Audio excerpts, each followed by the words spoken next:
Hi everybody, my name is Hazhar Rahmani.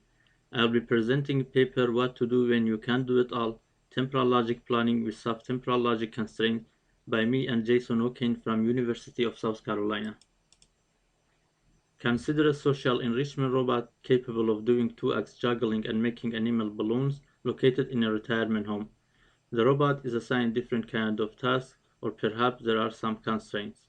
Some of those tasks and constraints might be conflicting. We study what to do for the case where the task and the constraints are given as LTL formulas. The main contribution of this work is a greedy algorithm that synthesizes a short trajectory that satisfies an LTL goal while satisfying an optimal selection of possibly conflicting LTL sub-constraints or goals. We also present two case studies and an experiment studying the solution quality of our algorithm. Several related work consider temporal logic planning in situations where no satisfiable planar system is synthesizable. Our own previous work studies a problem very similar to the problem we study in this paper. In that work, LDLf, which is a logic for finite traces, was used to express the sub-constraints. Here we use LTL to express sub-constraints. By LDLf, we could impose constraints on the finite prefixes of the infinite trajectory, but we cannot specify a goal that is satisfiable by an infinite trajectory. For example, the sub-constraint cannot be in the form that the robot must infinitely often perform juggling. Tuvama and others consider the same problem we study here, but without the hard constraint. Their algorithm makes a transition-weighted product automaton and then uses a nested DFS to synthesize a lasso, or make a different product automaton and provide a different algorithm. We also aim to synthesize a short plan. The environment is modeled by a transition system. Here we have an example of transition system for the retirement home example. It has 5 atomic propositions and the label of each state has propositions that indicate where the robot is located and what is doing there. The objective in LTL planning is to synthesize on a transition system an infinite path whose trace satisfies a given LTL formula. The tasks and the constraints are given as LTL formulas. In this example, phi1 tells the robot to infinitely often visit room 1. Phi2 tells the robot that whenever it performs animal balloons act in room 2, it must eventually perform juggling in that room. Each LTL formula specifies a set of infinite words, also called traces, that satisfy the formula.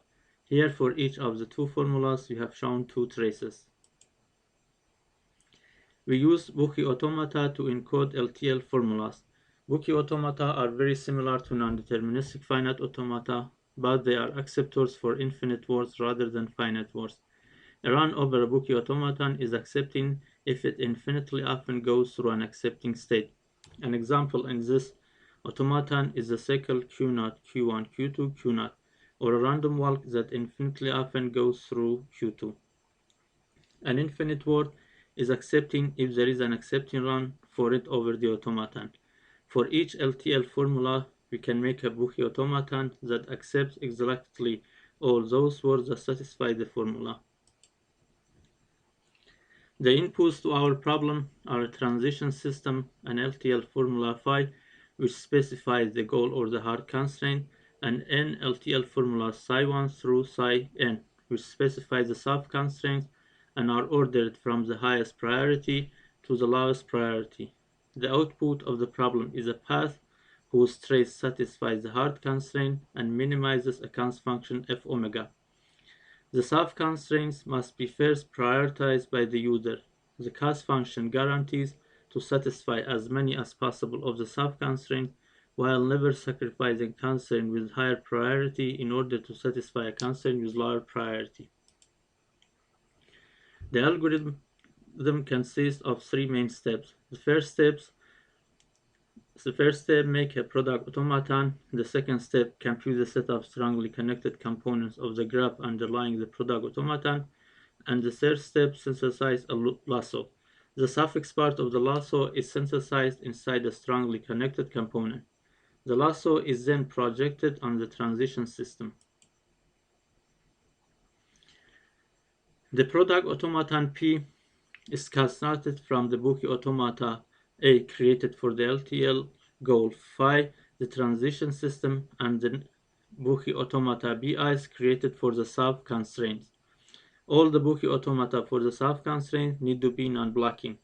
The state space of P is obtained by the Cartesian product of the state spaces. Function Wp assigns to each state of P a Boolean vector indicator for which of the Buki automata Bi's of the sub-constraint the state is accepting. This box shows the rule for forming the transition relation of P, which basically says under what conditions a transition between two states in P is formed. Note that P is a state-weighted Buki automaton with the trivial alphabet. Here we have an example of product automaton. It has two accepting states, and the weight of each state is labeled with a vector of size 3, which means that the product automaton has constructed for 3 sub-constraints. In those vectors, F denotes false and T denotes true. Function inf assigns to each run over P a Boolean vector that indicates for which of the Buki automata representing the sub-constraint the run is accepting. We feed this vector to the cost function fw, which is used to indicate the cost of violation of the sub-constraints.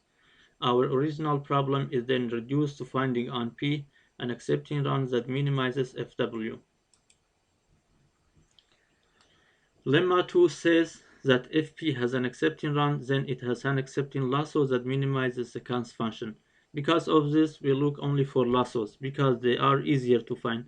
A lasso has two parts, a prefix part R1, which is a path from the initial state to a midpoint, and a suffix part R2, which can form a cycle from that midpoint back to itself.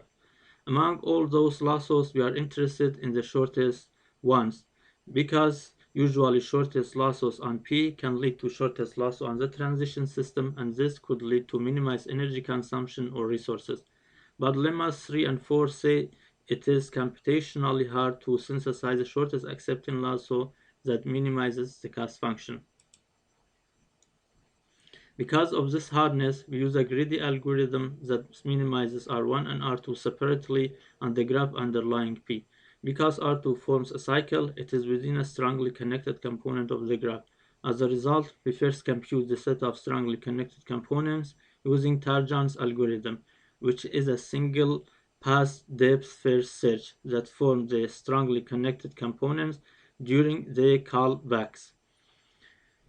During the Tarjan algorithm, we compute for each component its weight, which will be a vector whose value indicates for which of the Buki automata of the sub-constraint it has accepting states. And we also compute whether that component has an accepting state of P or not. Tarjan's algorithm assigned to each strongly connected component a leader, which is basically the first state that is visited by DFS in that component. We synthesize R1 as a path from the initial state to the leader of the strongly connected component, and synthesize R2 as a cycle from the leader to itself. The strongly connected component in which we synthesize R2 must have a weight that minimizes the const function. It also must contain at least an accepting state, but it must not be a loop-free singleton component. Note that by the same single pass of DFS, we actually have a prefix R1, but that pass may not be a shortest pass. To synthesize a shortest prefix, we use breadth first search from the initial state until the leader is reached. We now explain how we synthesize R2. Consider that for each satisfiable sub-constraint, the optimal strongly connected component has a set of states that are accepting for that Buki automaton of that sub-constraint. The optimal component has also a set of accepting states of the product automaton, which is FC5P in this example. The suffix R2 with synthesize must contain a state of each of those sets. Because we want to make R2 as short as possible, we use BFS iteratively. We start BFS starting from the leader to reach a state of unvisited set. Once that state is reached, we mark that set as visited and then start doing BFS from there until we visit a new state that belongs to an unvisited set. We again mark that set as visited and start doing BFS. We do BFS iteratively until all the sets are visited. And from there, we perform one more DFS to reach the leader to form the cycle. The cycle R2 is formed by concatenating all those shortest paths found by BFS. For implementation, we don't make or maintain those sets, we only use a vector. We improve the quality of solution by letting instead of the leader the first state among those sets to which BFS reaches from the leader to be the midpoint of the lasso. Accordingly, R1 needs to be a shortest path from the initial state to the new midpoint. The time complexity of our algorithm to compute a short lasso with minimum cost on P is in big O(n) multiplied by the size of P. This bound becomes linear if n is treated constant. We provide an algorithm for our problem. Now we consider a situation where the relative order of the sub-constraints is changed while the robot is already following a path generated by the algorithm. In this case, the robot doesn't need to reconstruct the product automaton. It even doesn't need to recompute the set of strongly connected components, but only needs to synthesize a new lasso. This can save a considerable amount of time used to construct the product automaton. Here in this example, the fourth constraint gets higher priority than the third constraint, and accordingly, C6 becomes an optimal, strongly connected component and the robot synthesizes a new lasso. The first case study considers a robot located in a hospital. The robot is tasked to infinitely often deliver first aid items to primary care and emergency department, to infinitely often deliver medicines to pharmacy, and to infinitely often visit the maintenance department. A part of the transition system for this case study that involves the primary care department and the corridor is shown here. It took 201 seconds for our algorithm to compute a solution for this case study, while the brute force algorithm failed to compute a solution in 15 hours. The brute force algorithm considers any vertex within any optimal strongly connected component to be the midpoint of a lasso, and it finds an optimal lasso at that midpoint by considering from the smallest one all cycles starting from that midpoint. In this case study, the robot is tasked to infinitely often visit each of the common rooms and the toy room, and it is given 6 sub-constraints. Our algorithm computed a solution in 21 seconds, while it took more than 3,000 seconds for the brute force algorithm to compute a solution. In this experiment, we swapped the relative order of sub-constraints 5 and 6, while a path was already generated for the retirement home case study. We considered that the computation time was only 20 milliseconds. We also did an experiment to study the solution quality of our algorithm. We considered 4 graph sizes, and for each we generated 100 graphs randomly, and on each graph we executed both our greedy algorithm and the brute force algorithm. The average running time of our algorithm was much more better, and the greedy algorithm even couldn't compute solution for some graphs within a time window of 20 minutes it had for each graph. Based on the last column, the length of a lasso generated by our algorithm is on average between 2 to 2.4 of the optimal shortest lasso. We also show in this chart the distribution of the sizes of the lassos produced by our algorithm for the 100 graphs of size 100.